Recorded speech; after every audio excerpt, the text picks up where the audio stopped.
It was me too late to assemble. I was looking for a sign. Then I saw you in the corner, and I asked you for the time. And I'm sure I heard you laughing as we left with all your friends. But you stayed until the morning, and then you stayed again. Can you hear me? I'm lonely. I'm crying. Can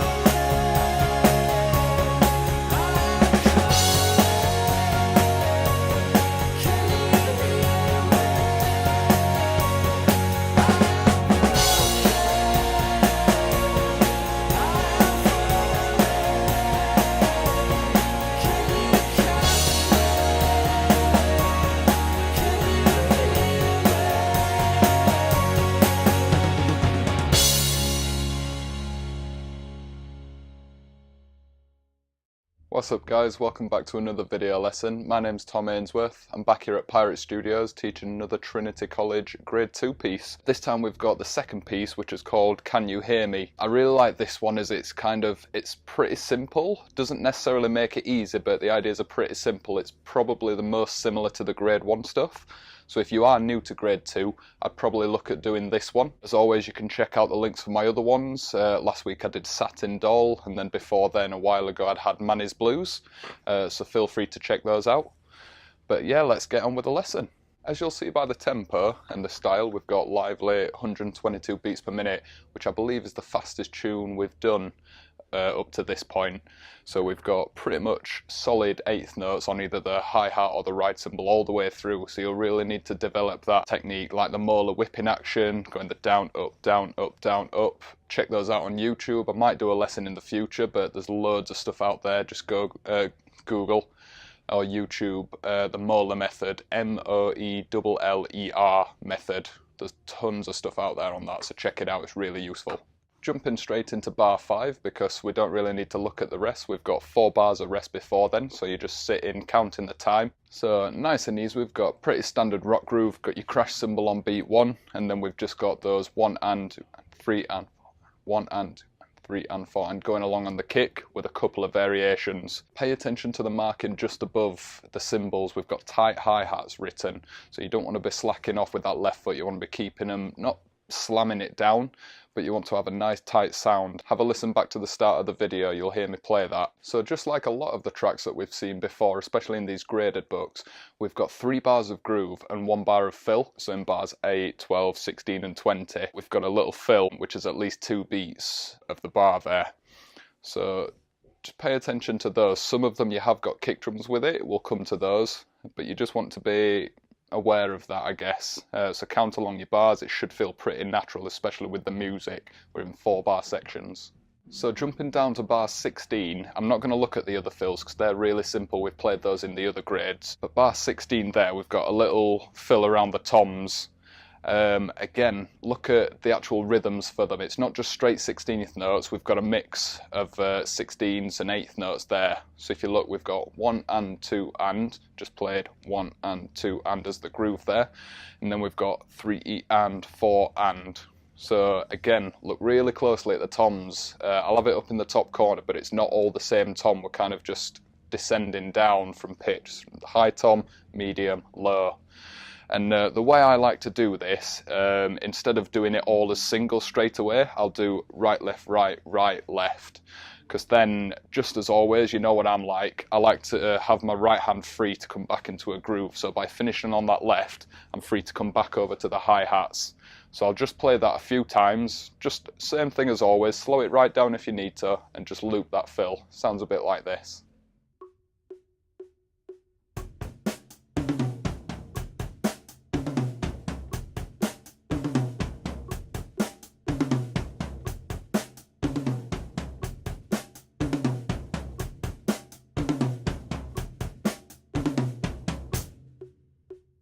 And now I'm going to play it a little bit slower. I'm not going to do this for every fill, but just to really show you how I kind of practice the movements.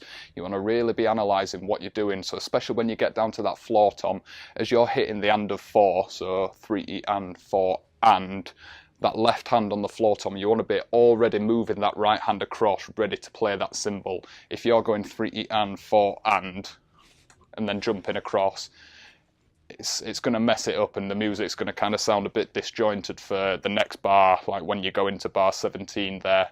So make sure it's coming across. It looks like this.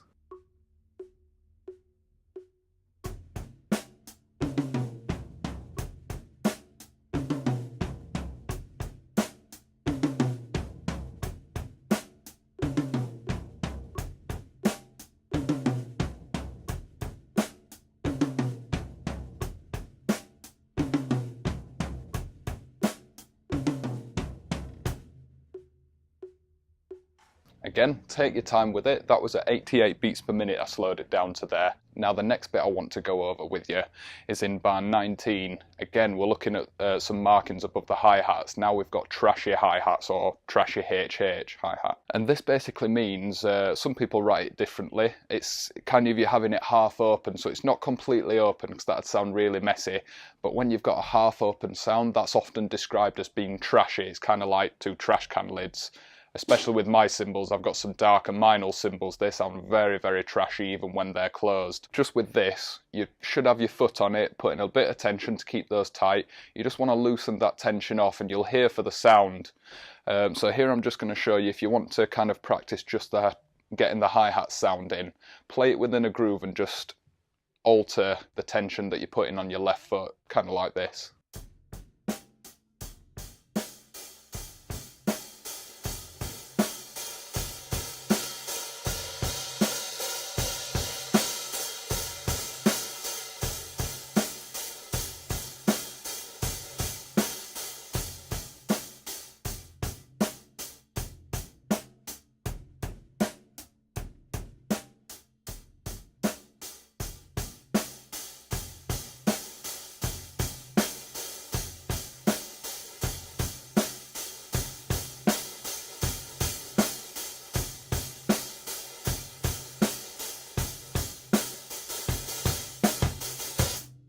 So just there I went from really tight to really, really open and back down again.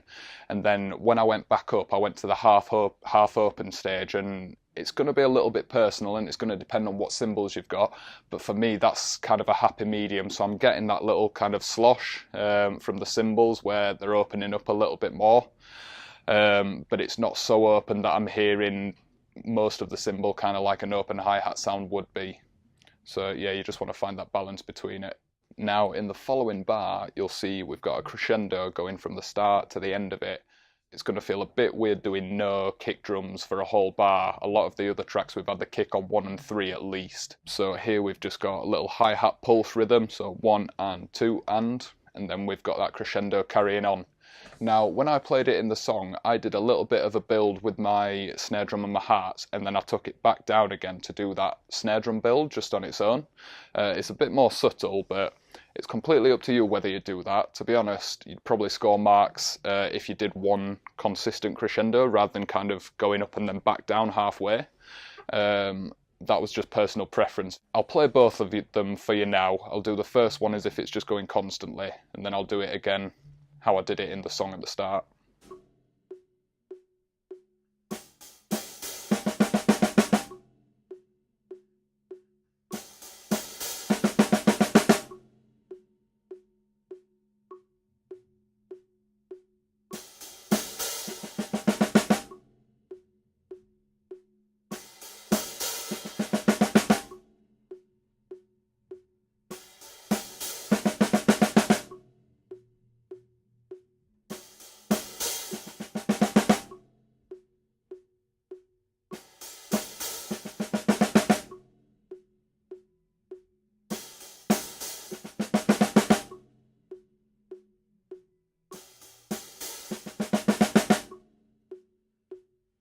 Again, if you want to be super accurate, you want to do it as one consistent crescendo up. I think it sounds a lot cooler doing it smaller though, so that might be just something you want to try with your band, or if you're creating your own music, anything like that. Sounds really cool building, then lowering and building again just really quickly. Now for the chorus, literally named chorus there, we're going over to the ride cymbal. We've got the crash at the start. Similar kind of groove, we're just adding that extra kick that you can kind of see in bars 6, bars 10, and bars 13. We're just pretty much playing that all the way through. And remember, we've got forte, so you want to bring it up a little bit, particularly the kick and the snare, because the cymbal will do the work for you just because it's louder and it rings more. Something I want to point out is if you listen to the track where they've got the actual players doing the music, you'll notice that even though we've got in bar 22 and 23 it's got repeat the past bar, they don't play the crash cymbal. This is really common for a lot of music. So technically that where it's got the number 2 over the bar, which is 22, that should be a written bar with a hi-hat, a ride cymbal at the start of it. But I guess they've just missed that one out.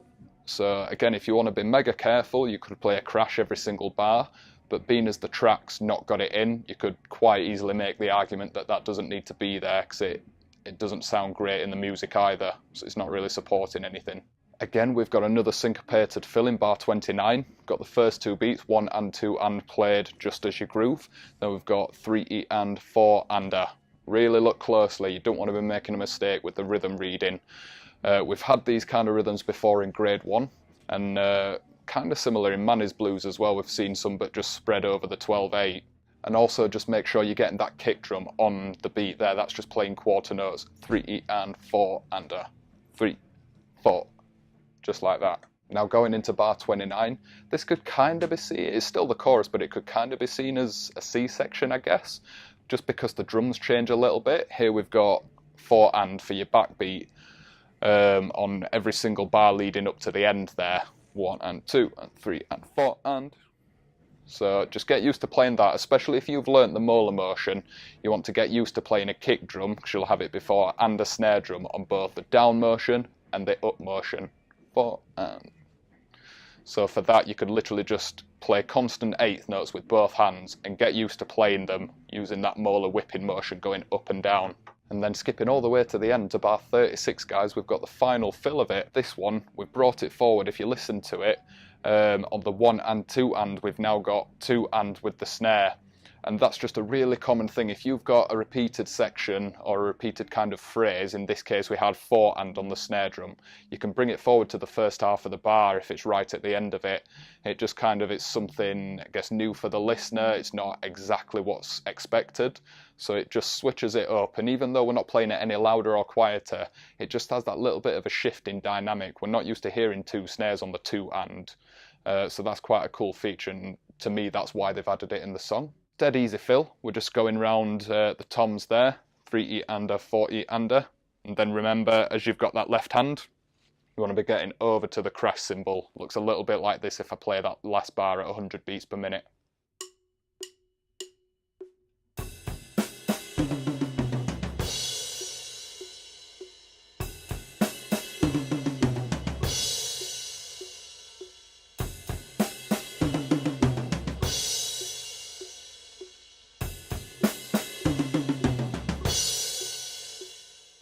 Awesome, so a little bit quicker lesson than we've had, but to be honest, it's, as I said at the start, it's a lot more of a simple song. Doesn't mean it's easy by any stretch, so slow it down. Again, 122 beats per minute, that's pushing you a bit more than some of the others were, so take your time to actually get that speed. Because we're playing it both mezzo forte and forte, you don't want to be cramping up or worrying about just keeping that time, and you want to have it comfortable at both dynamics. So once you've got it and you're ready to play it at your normal speed, try playing it a little bit quieter, a little bit louder, and keep that control, especially with the fills. If you're in the mezzo forte, so kind of the A section on the first page, you don't want to be smacking those fills like you are on the second page as you're on your ride cymbal. As always, guys, thanks a lot for watching. I really appreciate it. It's great to see some of your progress. I've had a couple of emails come through just saying you've liked this and can you have this. So definitely keep them coming. You can comment on the video, Instagram, message me on Facebook, email is a big one for me. Check out my website. If you want to check some of the other lessons out, I'll have links to those in the description. We've got some more grade 2, some honest practice, check out grade 1. And yeah, like, comment, subscribe, all that good stuff. I'll see you next week, guys.